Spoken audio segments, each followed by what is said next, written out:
வணக்கம் ஃப்ரெண்ட்ஸ்.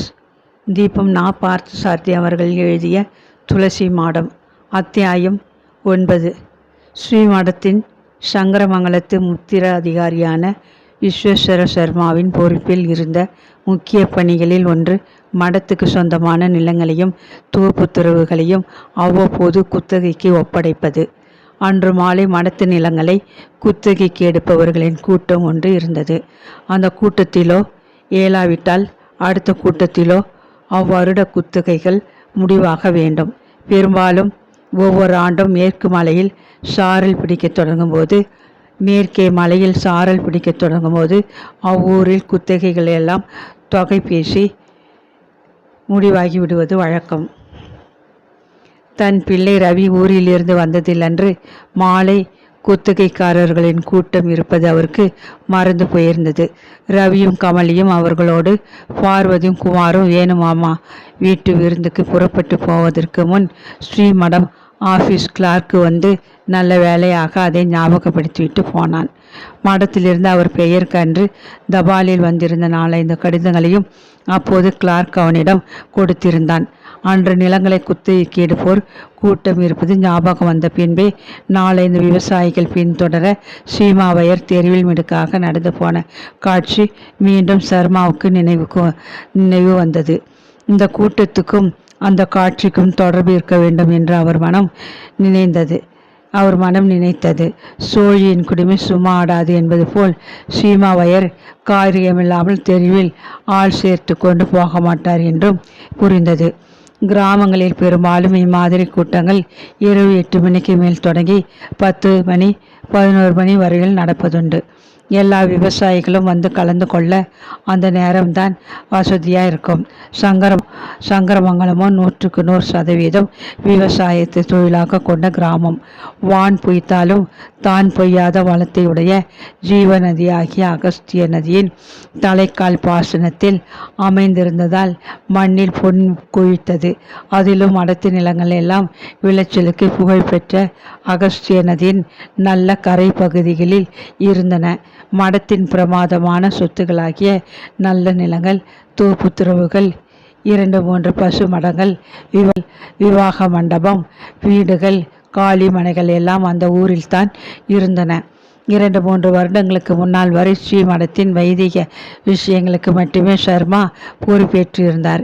நிலம், குத்தகை, வருமானம், வீடு, விவாக மண்டப வாடகைகள், வரவு செலவு போன்ற லௌகிக ஏற்பாடுகளை சீமாவையர்தான் கவனித்து வந்தார்.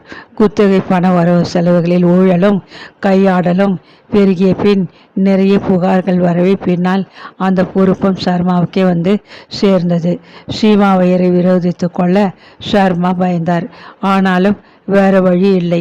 சுவாமிகளே சர்மாவை அழைத்து ஊர் நன்மைக்காகவும் ஸ்ரீமடத்தின் நன்மைக்காகவும் அந்த பொறுப்பை அவர் ஏற்க வேண்டும் என்றார். சர்மாவால் அதை தட்டி சொல்ல முடியவில்லை.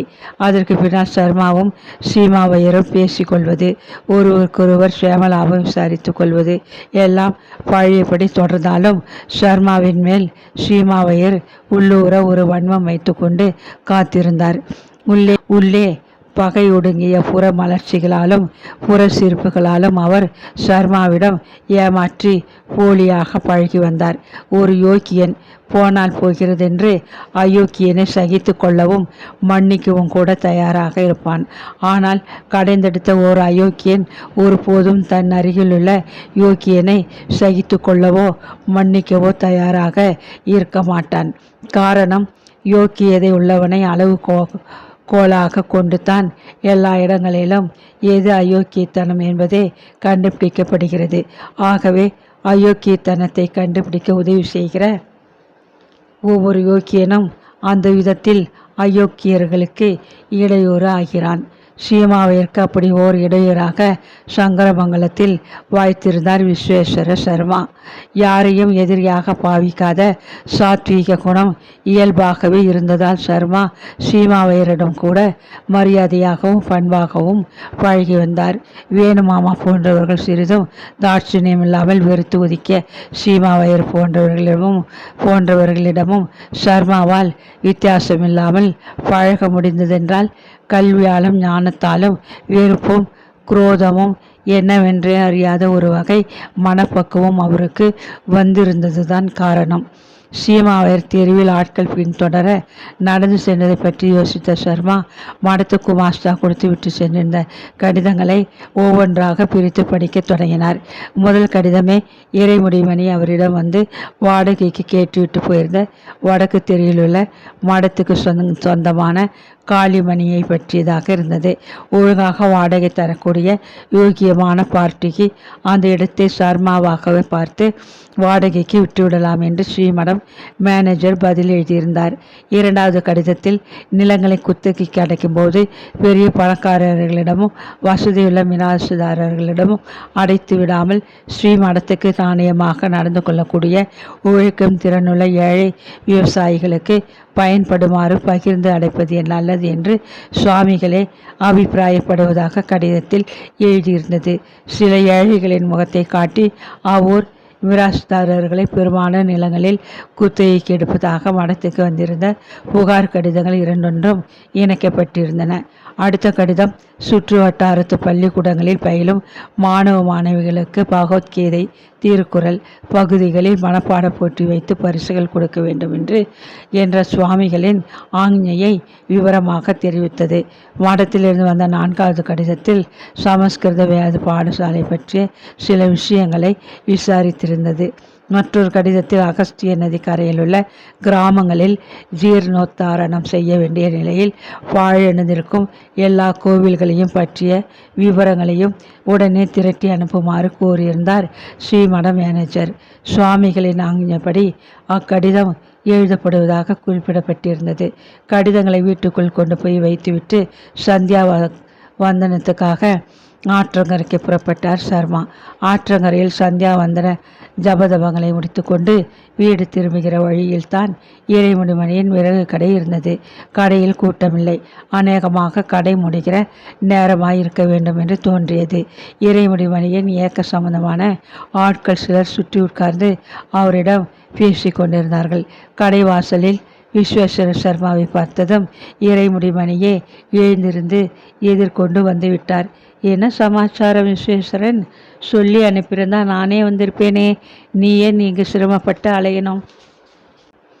இதுக்குன்னு வரல தேசிக்காமனே, ஆத்தங்கரையிலிருந்து திரும்பி போகிற வழியிலே வந்தேன். நீ வாடகைக்கு கேட்டியே அந்த வடக்கு தெரு காளிமனை, அது விஷயமா மடத்திலிருந்து பதில் வந்துடுத்து. என்னன்னு வந்திருக்கு? ஒழுங்காக வாடகை கொடுக்குற பார்ட்டி யாராக இருந்தாலும் நானாக பார்த்து வாடகைக்கு வீட்டுக்கலாம்னு எழுதியிருக்கா. நான் ஒழுங்காக வாடகை கொடுக்குற பார்ட்டின்னு நீ நம்புறியா இல்லையா? இறைமுடிமணி சிரித்தபடியே இப்படி கேட்டார். நம்பிக்கைக்கு என்ன குறைச்சல்?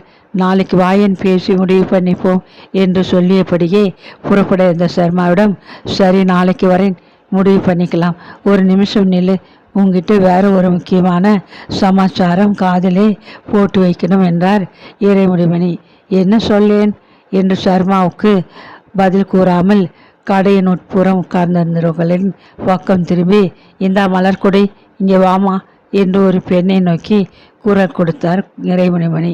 கருநிற வாயில் புடவை அணிந்த ஓர் இளம்பெண் எழுந்திருந்து வந்தாள். மாநிறம் இருந்தாலும் கட்டழகோடு இருந்த அந்த பெண் அருகே வந்ததும், இது மலர்கொடி, இங்கே புனித அந்தோனியார் ஆரம்ப பள்ளியிலே டீச்சராக வேலை பார்க்குது. நம்ம இயக்கத்திலே ரொம்ப ஈடுபாடு உள்ள பொண்ணு. 18 வருஷத்துக்கு முந்தி நம்ம ஊர் ஆற்றங்கரை மைதானத்திலே முதல் சீர்திருத்த மாநாடு நடந்துச்சே, அப்போது ஒரு வயசு குழந்தை இது. ராக்காயன்னு முன்னாடியே வச்சுருந்த பேரை மாற்றி ஐயா கிட்ட கொடுத்து வேற பேர் வையுங்க நாங்கள். ஐயா அப்போ தான் இந்த பெயரை சூட்டினார். போகட்டும், அதெல்லாம் பழைய சமாச்சாரம். இப்போ நான் சொல்ல வந்தது வேற கதை. அந்தி சந்தையிலே ஸ்கூல் விட்டு வீட்டுக்கு திரும்பி நடந்து போகிறப்ப நடுவழியிலே உங்கள் சீமாவேறு மாந்தோப்பு இருக்குது. அந்த மாந்தோப்பு வழியாக தான் திரும்பி போகுது. இது ஒரு நாள் 2 நாள் வழி மறித்து வம்பு பண்ணினாராம். இன்னொரு நாள் கையை பிடிக்க வந்தாராம். கூடி தப்பியிருக்கு. நீ கொஞ்சம் அந்த ஆளை கண்டிச்சு வை. நாங்கள் இயக்க ரீதியாக இதை பெருசுப்படுத்த முடியும். வேண்டாம்னு பார்க்கிறேன். எதுக்கும் நீ சொல்லி கண்டிச்சு வையேன். உன்னாலே முடியும்னா? தேசிகாமணி, அவன் பெரிய துஷ்டன். நான் சொல்லி திருந்துறவரில்லை. ஊரிலே பெரிய மனுஷன், பணக்காரன். பணம் உள்ளவனாக இருந்தாலும் குணவானாக இருந்தால் யோக்கியதை இருக்கும். இன்னைக்கு கூட சாயரிச்சு தெருவிலே 4 ஆள் சகிதம் ஜரிகை அங்கவஸ்திரம் பளபளக்க மிடுக்கு நடை நடந்து போகிறப்ப ஸ்ரீமாவையர் என் பிள்ளை ஊரிலிருந்து வந்தது பற்றி என்னிடம் விசாரித்தான். நானும் சுமூகமாக 2 வார்த்தை பதில் பேசினேன். தம்பி வந்தாச்சா? வந்தாச்சு. நாளை வரப்ப நீ பார்த்து பேசலாம். வீட்டுக்கு வாயேன். ஏதோ காதல் பிரச்சனைன்னு சொன்னியே, அது என்னாச்சு? பிரச்சனையும் கூடவே தம்பியோட புறப்பட்டு வந்திருக்கு. வந்து பாரேன். ஏன் அப்படி சொல்கிற? அவன் பிரச்சனையில் வீணாக நீ தலையிட்டு அதிகாரம் பண்ணாதே. தலையிடுறதோ அதிகாரம் பண்ணுறதோ எனக்கு பழக்கமில்லை தேசிகாமணி. சரி, நேரே வந்து தம்பிக்கிட்டே பேசிக்கிறேன். நீ போ. சர்மா விடை பெற்றுக்கொண்டு அங்கிருந்து புறப்பட்டார். இறைமுடிமணியிடம் சீமாவையரை பற்றி கேள்விப்பட்ட சம்பவம் போல பல சம்பவங்கள், பல புகார்கள் பல இடங்களிலிருந்து பல முறை ஒரு காதுக்கு எட்டியிருந்தன. தேக்கு மரத்தில் செதுக்கி சிலை போல் கவர்ச்சியாயிருந்த அந்த பெண் மலர்குடியிடம் ஸ்ரீமாவையர் தப்பாக நடந்து கொண்டிருப்பாரா இல்லையா என்று சர்மா ஒரு சிறிதும் சந்தேகப்படவே இல்லை. ஸ்ரீமாவையர் போன்ற கோவில் காலை மேய்வதை ஒத்த தான் தோன்றித்தனமான மேய்ச்சல் குளமும் திமிருமுள்ளவர்கள் சிலரை அவர் அறிவார். அவர்களால் கிராமத்தின் பெயரை கேட்டு கொண்டிருந்தது. சில இடங்களில் அவமானப்பட்ட பின்பும் அவர்களுக்கு புத்தி வந்ததாக தெரியவில்லை. இம்மாதிரி காரணங்களால் தான் மடத்து பொறுப்புகள் ஸ்ரீமாவையரிடமிருந்து விரைந்து பறிக்கப்பட்டன. ஆனால் ஸ்ரீமாவையரோ தான் தவறுகள் செய்ததால் தான் அந்த பொறுப்புகள் தன்னிடமிருந்து பறிக்கப்பட்டன என்பதை உணர்ந்ததாக தெரியவில்லை. தனக்கு எதிராக விஸ்வேஸ்வர சர்மா சதி பண்ணி மடத்துக்கு நிர்வாகத்தை சரி கட்டி அவர்கள் தயவில் அதை அடைந்திருப்பதாகவே கற்பனை செய்து கொண்டிருந்தார். மனிதன் சில வேளைகளில் காமுகனாகவும் இருக்கலாம். ஆனால் எல்லா வேலைகளிலும் காமுகனாக திரியும் ஒரு மிருகம் எப்படி மனிதனாக இருக்க முடியும் என்று பொருள்படும் ஒரு பழைய நீதி ஸ்லோகம் உண்டு. இப்போது அது சர்மாவுக்கு நினைவு வந்தது. ஸ்ரீமாவையர் போன்றவர்கள் மேல்தட்டுகளில் தோன்றினால் அவர்களை திருத்த இறைமுடிமணிகளும் தோன்றத்தான் வேண்டும் என்று இப்போது சர்மாவே கோபமாக நினைத்தார். கோவில் கால்களை யாராவது பிடித்து பவுண்டில் அடைக்கத்தான் வேண்டும் என்றும் தோன்றியது. பொதுவாக சர்மா விளக்கு வைத்த பின் சமைத்த பண்டம் எதுவும் சாப்பிடுவது இல்லை. கறந்த பசுவின் பாலும் 2 வாழைப்பழமே அவரது இரவு உணவு. வீடு சென்று அந்த இரவு உணவை முடித்து கொண்டு குத்தகைக்காரர் கூட்டம் நடக்க இருந்த ஸ்ரீமடத்தின் விவாக மண்டபம் கட்டிடத்திற்கு புறப்பட்டார் அவர். கடிதங்களையும் மடத்துக்கு குத்தகை விவரங்கள் அடங்கிய பெரிய பைண்ட் நோட்டு புத்தகம் ஒன்றையும் ஒரு மடிசஞ்சு பையில் போட்டு கையில் எடுத்து கொண்டிருந்தார் அவர். போகிற வழியில் வேணுமாமாவின் வீட்டிலிருந்த கலகலப்பையும் விளக்கொலி அலங்காரத்தையும் வாசலில் நின்ற கார்களையும் பார்த்தால் விருந்து முடிந்து ரவியும் கமலியும் முதலியவர்களும் வீடு திரும்ப இரவு 11 மணிக்கு மேலே கூட ஆகலாம் என்று தோன்றியது. ஸ்ரீமடம் கல்யாண மண்டபத்துக்கு அருகே தெருவில் திரும்பி அவர் செல்லும் திசைக்கு எதிர் திசையிலிருந்து வந்து கொண்டிருந்த ஒரு விவசாயி மேலாடியை இடுப்புக்கு இறக்கியபடி பணிவாக, சாமி, குத்திகை கூட்டம் இன்னைக்கு இல்லை, நாங்களே பருவி என்னைக்கு வரணும் என்று வினவினான். யாரு சொன்னா அப்படி? கூட்டம் இன்னைக்குத்தான் நடக்கப் போகுது, வா என்றார் அவர். ஸ்ரீமாவையரும் அவர் ஆளுங்களும் இன்னைக்கு இல்லைன்னு சொன்னாங்களே சாமி, நீ பேசாமல் எங்கூட வா சொல்கிறேன். சர்மா அந்த விவசாயி பின்தொடர கல்யாண மண்டபத்துக்குள் நுழைந்தார். வழக்கமாக குத்தகை கூட்டத்துக்கு வரும் திரளான விவசாயிகள் யாரையும் அப்போது அங்கே காணவில்லை. கல்யாண கூடத்தில் சீமாவையரும் அவருடைய கையாட்களாகிய 4-5 விவசாயிகள் மட்டும் நடுவாக அமர்ந்திருந்தனர். சுற்றுப்புறத்து 18 கிராமங்களிலிருந்தும் விவசாயிகள் வந்த ஆர்வத்தோடு குத்தகை கேட்கும் வளமான மடத்து நிலங்களை கேட்க அன்று யாருமே வரவில்லை என்பது மிகவும் ஆச்சரியமாகவும் நம்ப முடியாமலும் இருந்தது. மரவன் தாங்கல், நத்தம்பாடி, ஆனந்தக்கோட்டை, அலங்கார சமுத்திரம் ஆகிய சுற்றுப்புறத்து முக்கியமான ஊர்களிலிருந்தும் கூட யாரையும் காணவில்லை. வாங்கோ, சர்மாவுக்கு அதிக வேலை இல்லை, கொஞ்சம் பேர் தான் வந்திருக்கா, குத்தகை சீக்கிரம் முடிஞ்சிடும் என்று தம்முடைய பினாமிகளை அவ்வளவு நிலத்தையும் மலிவாக குத்தகைக்கு பிடித்து விடலாம் என்ற பகற்கனவுடன் உற்சாகமாக வரவேற்றார் அங்கு அமர்ந்திருந்த ஸ்ரீமாவையர். சர்மாவுக்கு அவருடைய சூது புரிந்தது.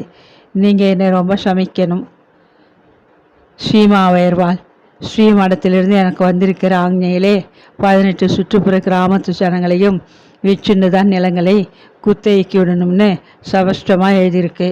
அப்போது இங்கே வந்திருக்கிற 2-3 கிராமத்து மனுஷாலை அவமானப்படுத்தி திருப்பி அனுப்புறது மட்டும் என்ன முறை? இதிலே மான அவமானம் ஒன்று இருக்கிறதா எனக்கு தோணலை. ஸ்ரீமடத்து உத்தரவை நான் மீற முடியாது. அதுக்கு நான் கட்டுப்பட்டாகணும். எங்கள் நாளிலே இதெல்லாம் பார்க்கறதில்லை. நாள் கடத்தாமல் குத்தகைக்கு சீக்கிரம் விட்டுடுவோம். ஷர்மா இதற்கு பதில் சொல்லவில்லை. குமாஸ்தாவை கூப்பிட்டு அடுத்த வாரம் இதே கிழமை இதே இடத்தில் இதே நேரத்தில் ஸ்ரீமடம் குத்தகைக்கு கூட்டம் கண்டிப்பாக நடக்கும் என்று 18 கிராமங்களுக்கும் தண்டோரா போட்டு சொல்லி ஏற்பாடு பண்ணிவிடுமாறு கூறிவிட்டு வீடு திரும்பிவிட்டார் அவர். அவர் திரும்பிய போது காமாட்சி அம்மாள் முத்து மீனாட்சி பாட்டியிடம் திண்ணையில் அமர்ந்து பேசி கொண்டிருந்தாள். பாட்டியின் விசாரணை கமலியை பற்றி இருந்தது. ஷர்மாவே தம் செவிகளால் கேட்டவாறு தான் வீட்டு படியேறினார்.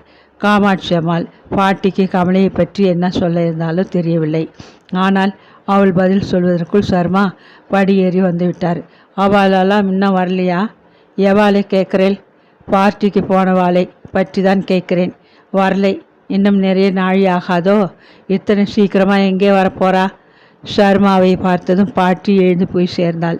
1/2 மணி நேரத்தில் பார்வதியும் குமாரும் மட்டுமே வேணுமாமா வீட்டிலிருந்து திரும்பி வந்தார்கள். ஏண்டா அவளெல்லாம் எங்கே வரலையா? இல்லைப்பா, பார்ட்டியிலே அந்த எஸ்டேட் ஓனர் சாரங்கபாணி நாயுடு வந்திருந்தார். அவர் திடீர்னு பார்ட்டி முடிஞ்சதும் அண்ணாவையும் அவன் கூட வந்திருந்தவாளையும் வாங்கலேன், மலையிலே நம்ம எஸ்டேட் கெஸ்ட் ஹவுஸ்லேயே போய் தங்கிட்டு கார்த்தாலி திரும்பிடலாம்னு கூப்பிட்டார். உடனே நைஸ் ஐடியான அண்ணாவும் கமலியும் மாமாவும் வசந்தியம்மா 2 கார்லேயே மலைக்கு புறப்பட்டு போயிட்டா. யார்? நாமக்காரி நாயுடு தானே? அவரே தான்ப்பா. குமார் சொல்லியவற்றி சரியாக காதில் போட்டு கொள்ளாத காமாட்சி அம்மாள் ஏன்னா அவளெல்லாம் எங்கே என்று அப்போதுதான் ஷர்மாவை கேட்டாள். ஷர்மா குமார் தனக்கு அளித்த அதே பதிலை இன்னும் அதிக வால்யூமுக்கு உயர்த்தி அவளிடம் சற்றே இறைந்து விளக்கி கூறினார்.